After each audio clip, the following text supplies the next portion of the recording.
Picture a room on the second floor of a house in Jerusalem. It is night. The oil lamps are burning low, and 13 men are sitting around a table that still has bread on it. You know some of their names: Peter, John, Thomas, Matthew, men who left fishing nets and tax booths to follow a carpenter they were now beginning to call something more. Look at their faces in the lamplight. Ordinary faces. Sunburned, tired. The kind of faces you would walk past in a market and never remember. Now hold that image, because within the next 30 years, 12 of the men in this room will be dead. Not one of them from old age in a warm bed. Well, almost not one. They will die in 12 different places, scattered across 3 continents, most of them alone, most of them in pain. A cross, a spear, a sword, a knife that skins a man while he is still breathing. And here's the part nobody tells you. Not one of them takes it back. Every single one of them will be given the same simple way out that anyone facing execution is given. Say it was a lie. Say you made it up. Say the tomb was never empty and you can walk home to your family tonight. And one by one, across decades, in cities that never spoke to each other, 12 men look at that offer and choose the spear instead.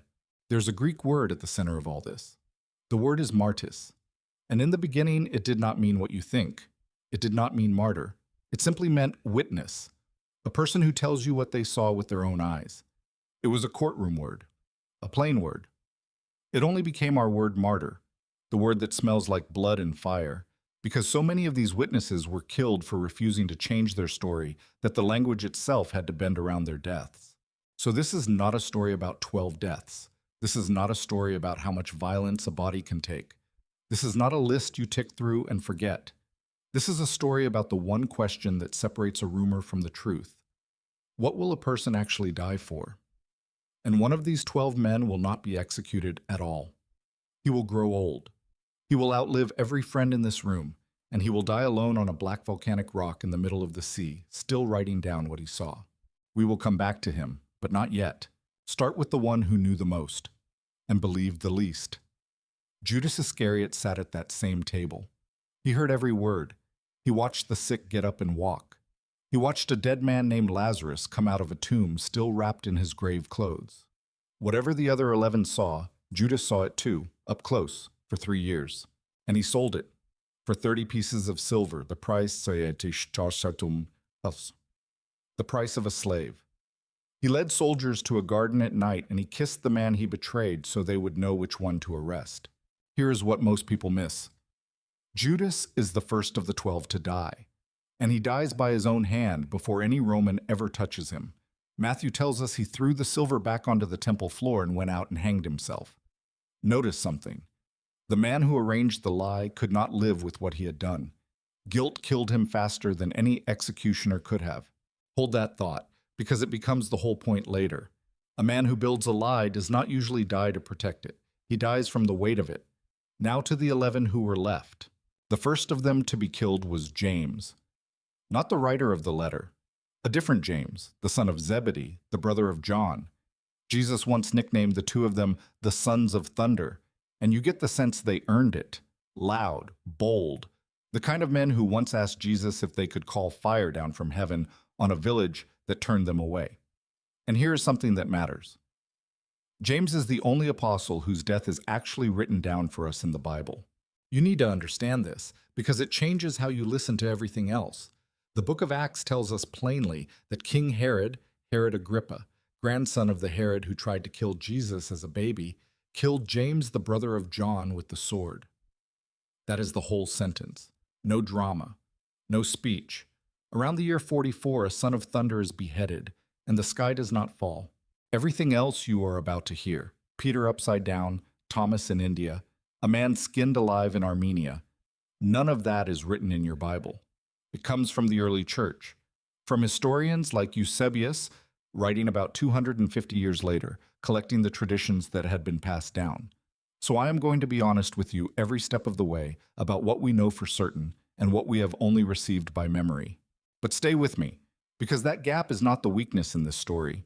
It is the strongest part of it, which brings us to the most famous face in that upper room, Peter. You know Peter. Impulsive, big-hearted. the one who tried to walk on water and started to sink. And you know the worst night of his life. On the night Jesus was arrested, Peter stood in a courtyard warming his hands over a fire, and 3 separate times someone said, "You were with him, weren't you?" And 3 separate times Peter said, "No. I don't know the man. I have never met him." Then a rooster crowed, and Peter went out into the dark and wept like his chest was breaking. That is where Peter's story could have ended. A coward by a fire.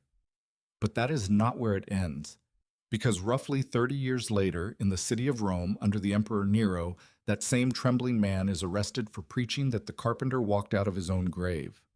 And Peter is sentenced to die the way Rome killed its worst, by crucifixion, the very death he had once run from watching. And here is where it gets remarkable. According to a tradition that Eusebius passes down from an earlier writer named Origen, Peter made one request.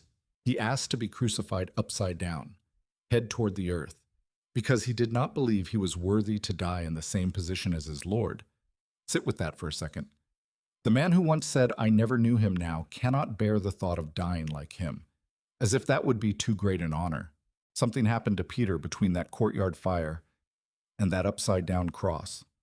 Something turned a man who lied to save his own skin into a man who would hang inverted, blood rushing to his skull, and still refused to say the words that would set him free. Say it was a lie, Peter. Say the tomb was full. Go home. He didn't. And you have to ask, what could possibly do that to a person? What could take the most fragile man in the room and make him the immovable one? People don't usually get braver as the danger gets closer. They get quieter. They get careful. They find the exit. Peter found the cross and asked to be turned upside down on it. Let me stop for one moment because I want you to feel the pattern before we go further. 3 men so far. A betrayer who could not live with the truth. A son of thunder beheaded without a word. A coward by a fire who asked to die upside down rather than take it back. 3 different men, 3 different ends. And already the same strange thread runs through all of them. If a story about ordinary men choosing impossible deaths is the kind of thing you want more of, take 1 second and subscribe. It genuinely helps this channel reach the people who need it. And while you're here, tell me, whose name are you still waiting to hear? Because some of the strangest ones are still coming, now, to the ends of the earth. Everything so far happened close to home. Jerusalem. Rome. The center of the world, where the roads were paved and the record keepers wrote things down. But most of these men did not stay near home. They scattered. They walked toward places that, to a fisherman from Galilee, must have felt like the edge of the map. Cold mountains, strange languages, coastlines no one in their village had ever seen. And they died out there, far from anyone who knew their names. Start with Andrew, Peter's brother, another fisherman from that same small town on the lake. There is a title the early church gave Andrew, and it is a beautiful one. In Greek, protokletos. It means the first called. Because before Peter, before John, before any of the others, Andrew was the very first man Jesus ever invited to follow him. The first. And that first called fisherman carried the message north and west, tradition tells us, all the way into Greece, to a city called Patmos. And in Patmos, according to that same tradition, Andrew was crucified, but not on a cross like the one you are picturing. He was bound to a cross shaped like the letter X. To this day, some people call it St. Andrew's Cross, and you have seen it without knowing. It is on the flag of Scotland. Here is the detail that stays with you. The stories say Andrew was tied to that cross, not nailed, and that was not mercy. Nails kill you faster, rope kills you slowly. The tradition says he hung there for days, still alive, still speaking to the crowd that had gathered, still refusing every chance to come down and walk away. Days. The first called was also, in a sense, the slowest to fall. Now watch what happens next, because the next man traveled farther than any of them. Thomas. You already know Thomas, even if you don't think you do. He is the one we nicknamed Doubting Thomas. When the others told him they had seen Jesus alive again, Thomas said the most human thing anyone says in the whole New Testament. He said, "I won't believe it. Not unless I can put my finger where the nails were. Not unless I can touch the wound in his side with my own hand." He wanted evidence. He wanted to touch it. And here is what most people never learn about the man who demanded to touch a wound. Tradition tells us Thomas carried the message farther east than any other apostle, past the empire, past the known trade routes, all the way to the southern coast of India. There are Christians in India today, millions of them, who trace their faith back to this one doubting man who showed up on their shore 2,000 years ago. And in India, the tradition says Thomas was killed with a spear. Run through. The man who once said he would not believe until he touched a wound in a body died from a wound in his own. Sit with the shape of that for a moment. The doubter went the distance. The one who needed proof gave up his life for it on the far side of the world. But if you want the death that is hardest to hear, it belongs to a man you have probably never thought about for 1 second of your life. His name was Bartholomew. Some of the Gospels call him Nathaniel. He is barely a footnote to most of us. A name in a list, quickly read, quickly forgotten. Tradition sends Bartholomew north into Armenia, into rough mountain country. And what the early sources record about his death is the reason I hesitated to include it. Bartholomew, they say, was flayed, skinned alive, and then killed. I want you to slow down here, because it would be easy to hear a word like that and let it slide past. Skinned, alive. There's an old painting in the Sistine Chapel where the artist Michelangelo painted Bartholomew holding his own skin in his hand. That is how deep this memory went into the church. Centuries later, they were still painting it, and a name in a list, a man we forget in half a second, endured that and did not recant. So let me ask you the question. This whole video is circling. Why? Why does a forgotten footnote of a man let himself be skinned alive in a mountain country far from home when a single sentence would have stopped it? Say it was a lie. Say you never saw him alive. That is all it would take. Andrew wouldn't say it, Thomas wouldn't say it, Bartholomew wouldn't say it, and there is one man left, the one I told you we would come back to, the one who was never executed at all. His name was John, the brother of James, the son of Thunder, who was beheaded back at the beginning. John was the youngest of them, most likely, the one the Gospels quietly call the disciple Jesus loved, the one who leaned back against Jesus at that Last Supper in that upper room, the one who stood at the foot of the cross when almost everyone else had run and heard Jesus, dying, tell him to take care of his mother. John outlived them all. He watched, from a distance, as the news came back one by one. His own brother, dead by Herod's sword. Peter, upside down in Rome. Andrew on his X-shaped cross. Thomas, a spear in India. Bartholomew in the mountains. One by one, the faces from that lamplit room went dark. And John kept living, kept preaching. An old man now, in the city of Ephesus, the last voice left who could say, I was in the room. I saw him. I touched him. I am still here. And Rome tried to kill John too. Do not think he was spared because he was quiet. There is a tradition, recorded by an early writer named Tertullian, that they brought John to Rome and threw him into a cauldron of boiling oil, and that he did not die, that he stepped out of it alive. Now, you can believe that as much or as little as you choose, and I will not tell you how to hold it. But even the version that only deals in cold historical fact tells us this. They could not make John recant, and they could not make him disappear. So in the end, Rome did the only thing left. They exiled him. They put an old man on a boat and dropped him on a small, bare island of black volcanic rock in the middle of the Aegean Sea.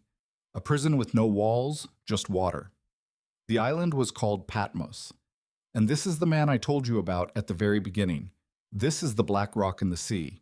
Because there on Patmos, alone, the last living witness, every friend he ever had already in the ground, sat down and wrote what he saw. We call it the Book of Revelation. It opens with the old man telling us plainly where he is, on the island called Patmos, he says, because of the testimony of Jesus. There's that word again. Testimony. Witness. Martyrs. John is the only one of the 12 who was not executed. He is the one who got to grow old, and his reward for being the survivor was to bury, in his own heart, every single other man from that room, and then to die alone on a rock, still writing it down. Now step back with me and look at all of it at once, because here is the thing I most want you to see. People will die for all kinds of things. People die for lies constantly. They are deceived. They are manipulated. They follow a leader off a cliff believing something that simply is not true. That happens. That is real. So the fact that these men died does not by itself prove they were right. But watch the difference. Watch it carefully. A person can die for a lie they believe is true. That happens all the time. But a person almost never dies for a lie they know is a lie. That is the line that does not get crossed. You will not choose to be crucified upside down or skinned alive or run through with a spear to protect a story you personally made up, not when a single sentence would set you free. And these 12 men were not strangers to the events. They were not people who heard a rumor secondhand and got swept up in it. They were the source. They were the ones who would know, better than anyone alive, whether the tomb was empty or whether they had stolen the body and made the whole thing up. If it was a fraud, they were the fraudsters. They, of all people, would know. 12 men, spread across 3 continents, with no way to coordinate their stories, no group holding them together, no reward waiting on the other side of the pain. They were not paid. They were not forced. They were not promised safety or comfort or a single easy day. They were promised suffering, and they walked toward it anyway. And not one of them, at the moment a word would have saved his life, took it back. That is not proof that they were right, but it is about the strongest possible proof that they themselves believed what they saw. If that lands on you the way it lands on me, I'd love to hear it. Drop a comment and tell me which one you can't stop thinking about. It matters more than you'd guess, because there is one last thing to say. And it is the smallest thing in this whole story. It is a single word. So let me leave you with 3 things. First, the honest one. Only a single one of these deaths is actually written down in your Bible. James, killed with the sword, in one plain sentence. Everything else comes to us through the memory of the early church. And yet, in all of that memory, across all those traditions, in all those different countries, there is not one story, not a single one, of an apostle who broke. Not one account of a man who stood at the edge of his own death and said, all right, I made it up. That silence is not empty. That silence is the loudest thing in the whole record. Second, the personal one. Ask yourself what you would die for, not what you would argue for online, not what you would post about, what you would let yourself be skinned alive for, slowly, in a cold mountain country, with a clear and easy way out sitting right in front of you. Most of us, if we are honest, would die for very little that we only heard about secondhand. These men died for something they said they saw with their own eyes. That is the whole difference. They were not defending an idea. They were refusing to deny a memory. And third, the one I can't shake. Remember that Greek word from the very beginning, martes. It only meant witness, a courtroom word, a plain word for a person who tells you what they saw. But so many of these witnesses were killed for refusing to change their story, killed and still not recanting, that the word could not stay plain anymore. Over the years, it soaked up all that blood until witness turned into martyr, until the word for someone who simply tells the truth became the word for someone who dies for it. Think about what that means. The language itself had to change shape to hold what these men did. Human speech bent around their deaths. So, whose death shook you the most? The one crucified upside down because he felt unworthy? The one skinned alive whose name you'd never even noticed? Or the one who was never killed at all, who simply grew old and buried every friend he had and died alone on a rock in the sea? Tell me below. I read them. And when you picture them now, go back to that room. That warm, lamplit room in Jerusalem, the bread still on the table, 13 tired and ordinary faces. 12 of them are about to walk out of that room and into the far corners of the earth, and every one of them will be handed the same small mercy at the end. Say it was a lie and live. Not one of them takes it.